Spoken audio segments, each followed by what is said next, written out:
Welcome to the Undiscovered Gems podcast, hosted by NBA legend and business powerhouse Charles D. Smith, highlighting today's best and brightest business minds.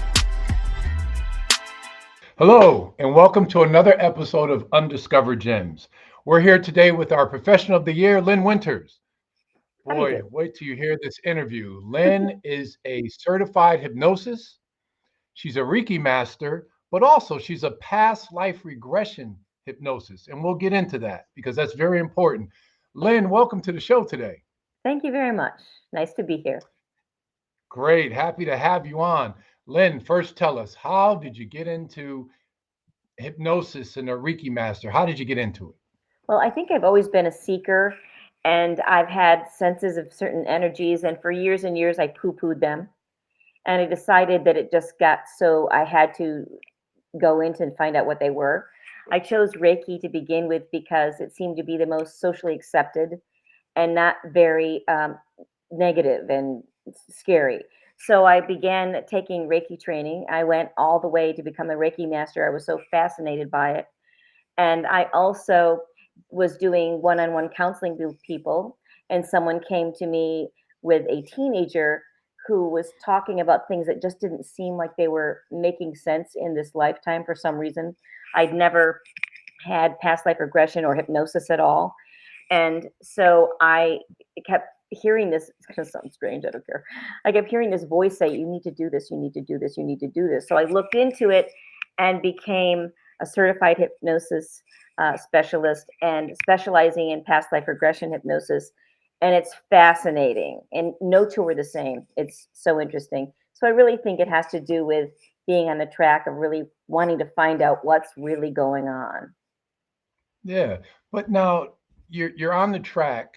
What were some of the things that happened to you? What were some of the symptoms? Was it physical? Was it more mental?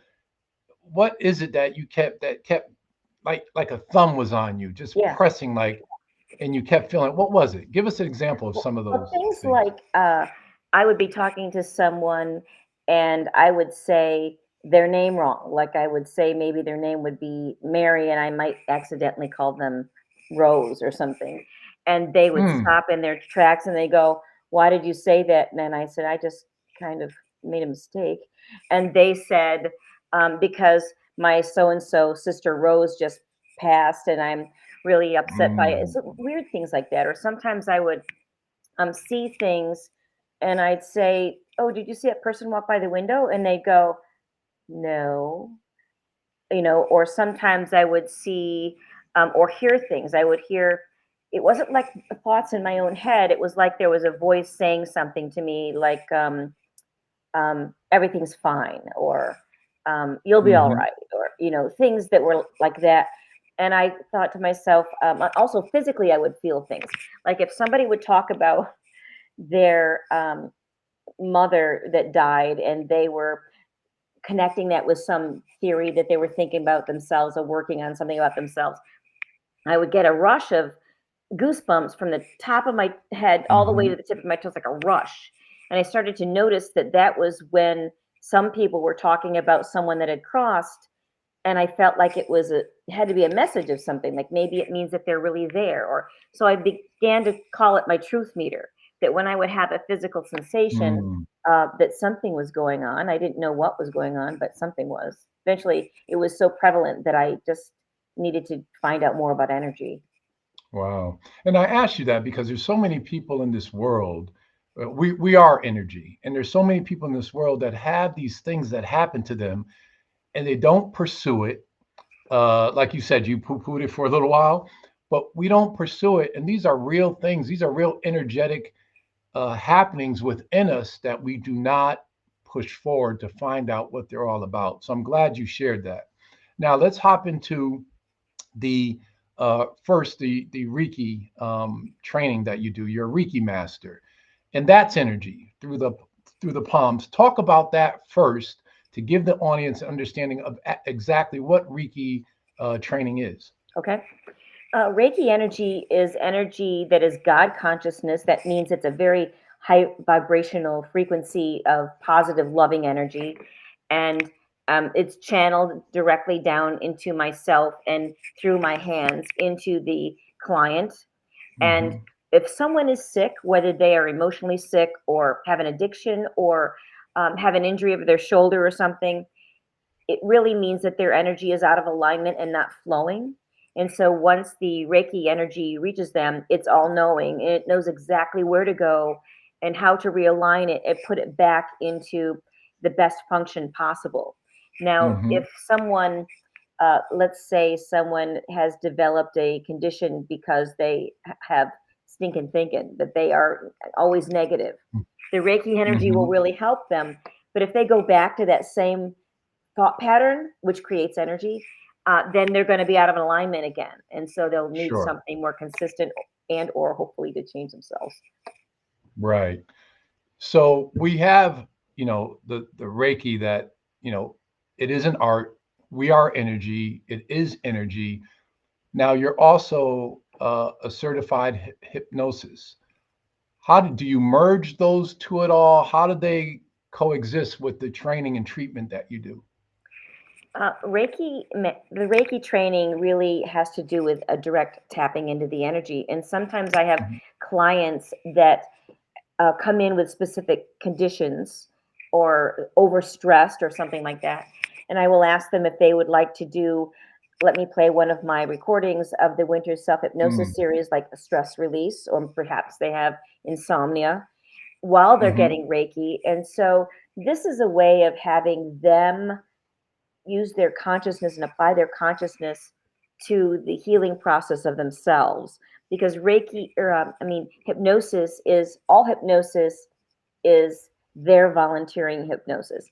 A hypnotist Sure. cannot um, change you. They can only guide you to relaxation and imagination, and that level of functioning where you're in imagination and relaxation, the emotion is there also, is where you tap into your subconscious mind.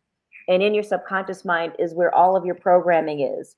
And so if you want to change something or shift a gear, change your energy, that's the place to go, is to go into your subconscious mind and shift it there.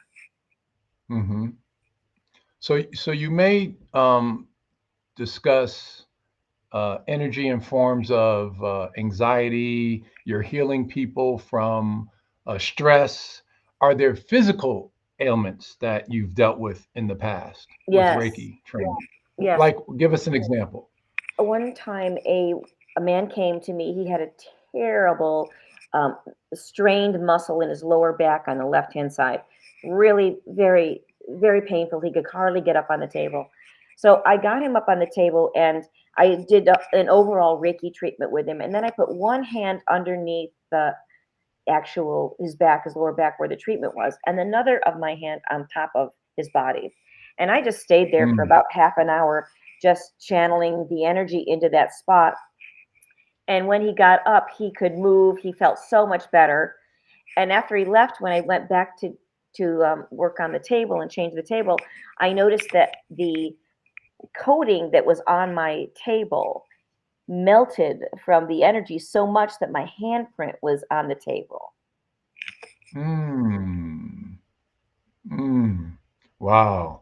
Yeah. Wow. And for him to be so much in pain to be able to get up and walk away after that treatment, that's just evidence again that we are energy, and with the proper tools with people like yourself, you can heal people from our basic traditional way of healing that we know. Um, Now you have, with your name, you have the Winters hypnosis series that you do. Talk a little bit about that. What is that? The Winter Self Hypnosis series has a collection of 7 different conditions that hypnosis really will impact, and you can do it with yourself in the recordings, and it's life friendly. You can do it around your own life, and it is very affordable, more affordable than actually going to a hypnotist. Each Hmm. CD or recording, you can get them on digital, has 2 tracks. The first track has the dialogue that I wrote with back music, and the dialogue has a minimum of 3 different hypnosis techniques in that recording that are specifically designed for that condition. And the back music, I also have a degree in music, so I'm really into sound. And so the back music has three different types of sound therapy in it that will also impact that condition very strongly. It can be something that would be a different pitch. It can be a different Mm, timbre, like maybe water or birds or blow drums. Like, for example, one of the recordings is called Cigarette Control. That one has very deep tones, seem to help people the most to decide how much they want to smoke or if they want to smoke not at all. And then the mhm, second track has just the back music. So if you listen to the first track repeatedly, and let's say you're doing a Thanksgiving dinner and you've been listening to the stress release CD, but there's people around and you can't really go into a seat and sit mhm, down and do it. mhm. If you just play the back music, you will have the same impact without the trance. Mm. I believe in, music and sound for healing so much to the point where even in evenings, just last night, I might hear a white noise when I go to sleep or a tone or music that's healing, but you have different hertz levels. Yes. Now, for our audience, and you utilize sound, talk a little bit about that. How do the levels work? What sounds do you choose for what type of healing? How does that all work? I can give you a basic understanding that would be something you could take into any kind of music. So Okay. basically, there are seven main chakras in your body. Sometimes they're just called energy centers. Sometimes they're called chakras. Um, and Mm-hmm. but really, you have 21 of them in your whole entire body. The main seven are up your body, up the body core from the between your legs is the root one, and then a little bit above, a couple inches below your belly button is the second one, and then the next one is above your belly button in your solar plexus, and then your heart chakra, then your throat chakra, then your they call it your third eye, the right here in between your eyes, but on your forehead, and then right on top of your head. And each one of those has a different vibrational pitch to it. Mm, And got it. so, and each chakra is really like a governor, an energetic governor of a certain body part area.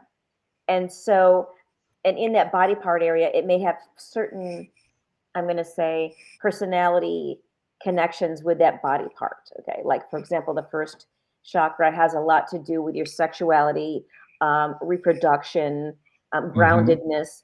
And so, when that chakra is out of alignment, now, when I do my Reiki sessions, I often take a crystal pendulum and check each one of those chakras, and if they're supposed to be rotating in a clockwise motion. Now, if you are below the equator, it's going to go in the opposite direction, which I find really interesting. But if it's Mm, going in the clockwise direction in an even circle, then it's in alignment. But not often is it doing that if you have come because you have a certain condition. And it can be going in the opposite direction totally.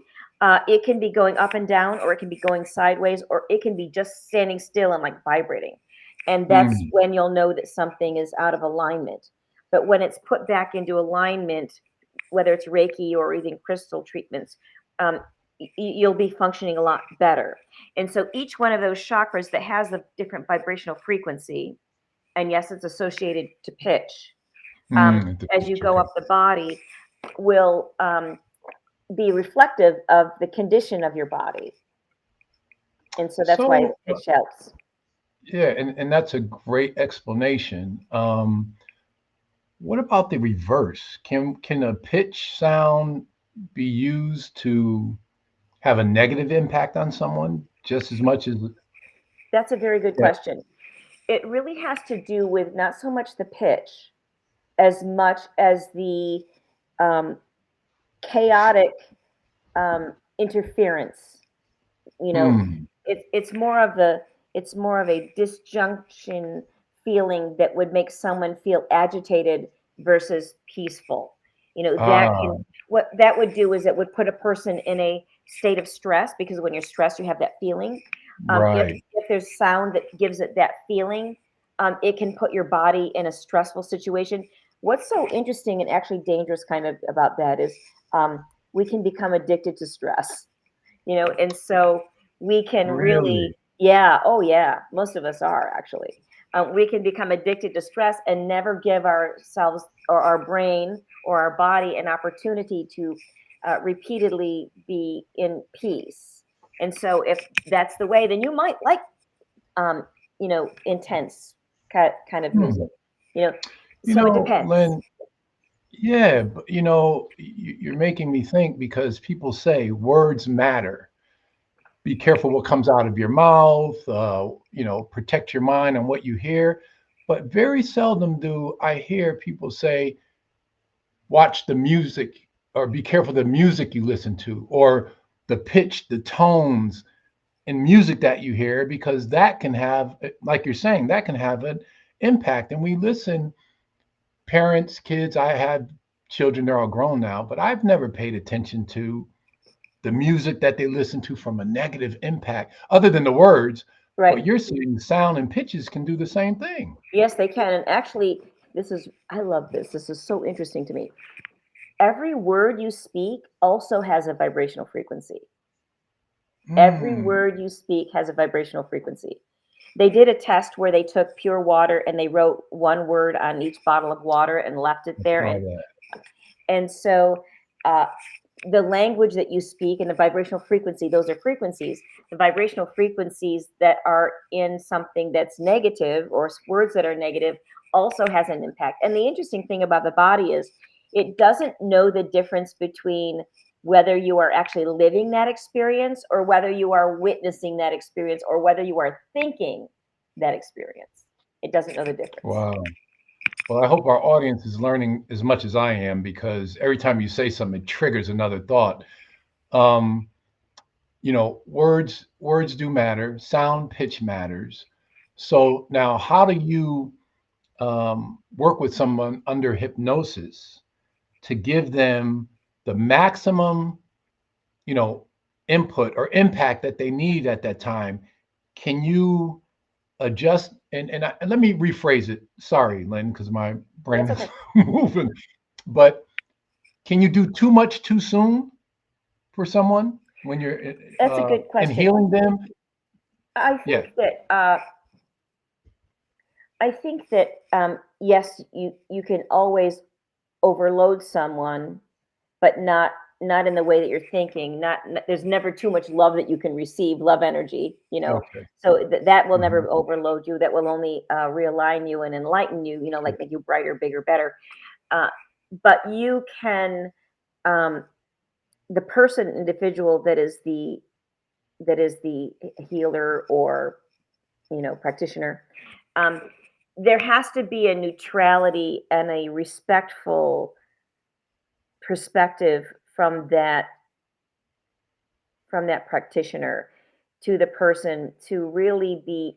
Yes, I have a lot of tools, and yes, I have an insight, and I have intuition, and all these things. That's really wonderful, but I really have to put my conscious into being neutral and open to whatever I receive, because that's when they're going to be receiving the most benefit is when I'm open to taking the information and meet them where they're at, and then just kind of fly with them and give them whatever they need and can take.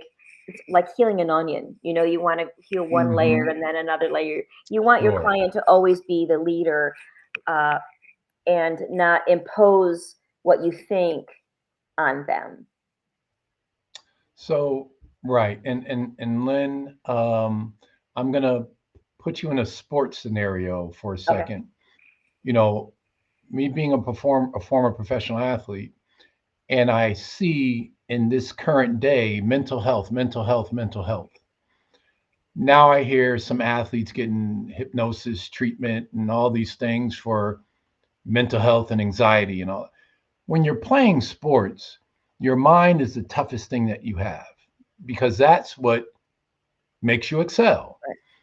When you allow negative thoughts and comments, because you have to, when you're playing at the highest level, you have to feel that you're Superman and it's never going to end, Right. right? Right. The minute you let um, despair, negativity, different things creep into your mind, you lose your edge, Right. right? So now people are talking about mental health, but for me, it's like either you're going to play and you're going to deal with it or you're not. But I can't say that Right. publicly, and I shouldn't say that because it's almost like you're being insensitive. I think But that at what, the same time, that's sports. yes, So I think, now, go ahead, how I'm do sorry. you? Yeah, no, go ahead. You know where I'm going. So how Yeah, do you address that? you're getting me excited. I think that what you're saying is absolutely the truth. We, but what the difference between what it looks like society's perspective is and the one that you're speaking from is the brain is always functioning and it's always creating a vibrational frequency. And we follow our thoughts and we follow our emotions, which are our I see. hearts. And so Yeah. when we are designed to have our heart and our head in alignment and not uh, know that you want to win, but don't have the feeling that you're going to win, then you're not going to win. You have to have both of them together at all times. And so, and that's not just when you're doing sports, when you're living life, the consequences are Mm-hmm. going to be the same, and so if Mm-hmm. you have, you're in a, I'm a superhero and I can do this and I'm actually doing this and I'm feeling like a superhero that I'm doing this, then you're Mm-hmm. going to be having that outcome. But if you're having this thought, I I want to be healthy, I want to, like, whatever it is, doesn't matter.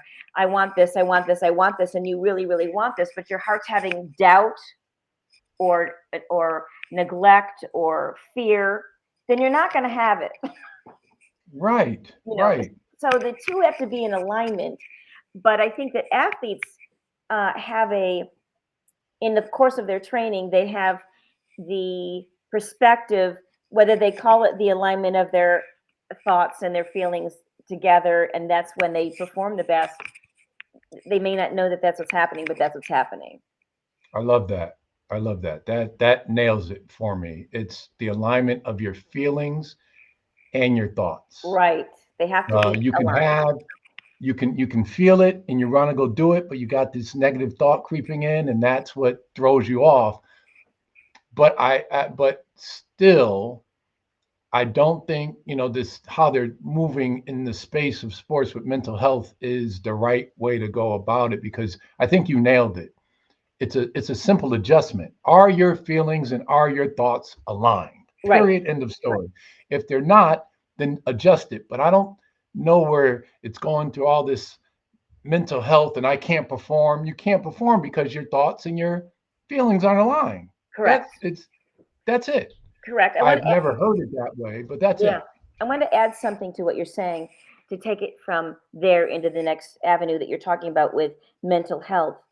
Um, I think that one of the necessities in this perspective of keeping ourselves whole and healthy mentally, um, other than therapy and all those other things, is I don't think that we in our everyday lives take ourselves out of the stress gear often enough. We basically have Mm, five, but we use four all the time. Four different vibrational frequencies or states of the brain, states of the mind, based on the different hmm vibrational frequencies. Okay. Beta, which is in everyday life when we are analyzing and learning information. Um, Alpha, hmm which is often meditation, where let's say you take a really long walk and you come back and you feel differently. You have shifted your energy. You're an alpha. Um, that's emotion also. And in theta, you are in and out of theta all the time. Let's say you take a drive for a really, really long time and you get there and you don't remember the trip, but you somehow mm, manage to get hmm there. And just before you fall asleep at night, um, but you're not quite into delta, you're not quite into sleep yet, but you're almost there. You're in a place where there's images and emotion. And if someone said, hey, Charles, come here, you would have the wherewithal to decide, I think I want to stay and go to sleep, or, oh, okay, I'll get, hmm that's theta. So you are in and out of all of those, and delta is when you're sleeping. And so I think mm. that we don't go in and out of those enough.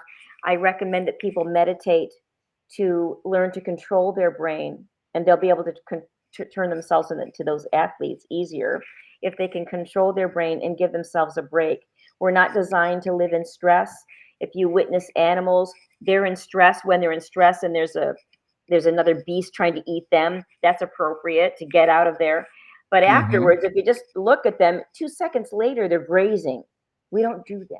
We don't stop often enough. Right. So you mentioned alpha, delta, and beta. And then when you're talking about sleep, I hear people talk about they have these thoughts, images, and clarity during a REM state, during their REM state. What is that REM state as you mentioned, alpha, delta, Okay. and beta? Is that in When there you somewhere? Yes, let me just back up a little bit and say, when you go to sleep, you're designed to go from beta to alpha to theta into delta. And when you wake up, you are designed to go backwards in the same system. The reason people have sleep Okay. disorders is because they don't go through those. We're designed to go through them in Wow. directions. When Wow. Yeah. usually the very vivid dreaming, where you really, I call it like a dream hangover. You wake up the next day and you feel like it really happened. Those very vivid dreams in the early morning um, are when you're in a certain vibrational frequency and the melatonin is very strong. And oftentimes you'll Mm-hmm. have very vivid dreams. Those vivid dreams are not just because of the chemicals. Yes, they are, but I think that the greater intelligence, a bigger energy is using that opportunity to show you something in those dreams. And it's your those vivid dreams. It's your job to figure them out and hopefully apply it. Right. Wow. The series. Now, I'm just going to ask you one more question about your hypnosis. So, based on what we were talking about, say someone needs to get their thoughts and their their their their thoughts and feelings aligned. Take us kind of step by step on how you would do that in your hypnosis for the audience. Like, what do you do when they come in and they need this? Well, the first thing that I do is I get them to feel comfortable and grounded, and I smudge them with sage because it's a Native American tradition that moves out the negative energy or the negative frequencies from their sphere. I Hmm. also get them to focus in on their body parts and relaxing each one of them. What that does is it narrows your focus out from the outside world and all the stresses into a Hmm. smaller view, and they can send the mental message to their each body part to relax. And then I work on having them go to their heart and imagining opening their heart and breathing into their heart, sometimes breathing into your heart and opening your heart and letting the love in and then exhaling out the stresses. So they literally are putting their attention, because the energy flows where your attention goes. And so if Okay. you focus on those, it'll happen. Great. Great. So based on our discussion, what are some of the things you want our audience to leave with? We talked about so much, and there's so much more to talk about, but what do you want them to walk away with? I would say walk away with making sure that you stop in the day, several times in the day, and give yourself a break. You can take 3 minutes, close your eyes for 3 minutes, set the timer on your phone so that you don't have to think about it, and just let everything go. Just let everything Mm, go. And I say to myself when I do that, it's just going to be me with me, just me with me. And I just kind of shut it all out. You want to get your brain used to shifting gears. You can control the energy field that you're in. No one else can mhm. control the energy field that you're in. And the other thing I want to say is anything and everything is possible. Know that. Mm, mm. Anything and everything is possible. Tell me a little bit more about that. Because you are a spiritual being that happens to be having a physical experience. And so the more you understand the design of yourself and the design of energy, and you can get more out of your design. They say that we only experience 1% of reality. Sure. 1%. And so there's so much more that you can have and access and do once you understand your own design. You can connect with a field of greater energy and become anything and do anything that you want. Wow, that's awesome. And I want to get the proper enunciation of your company. It's Kuka Energy It's Arts? Kuka. It's Kuka. Kuka Energy. KukaEnergyArts.com. That's where you can find Lynn Winters. She's in upstate New York. Lynn, do you do any work online? I do one-on-one consultations that you can reach Okay. me through the same energy, KukaEnergyArts.com, Awesome. and you can register for those. Lynn, you are awesome. You're on the show of Undiscovered Gems. Thank you for giving us the gems of the day, of the week, of the month. This was a great show. Thank you for coming on. You are now finished with the Professional of the Year, Lynn Winters. Lynn, we hope to have you back again. Thank you for your time and your information and your knowledge. That was a great show. We hope you enjoyed this episode of Undiscovered Gems with our host, Charles D. Smith, highlighting today's best and brightest business minds. Brought to you by Pods Entertainment Group.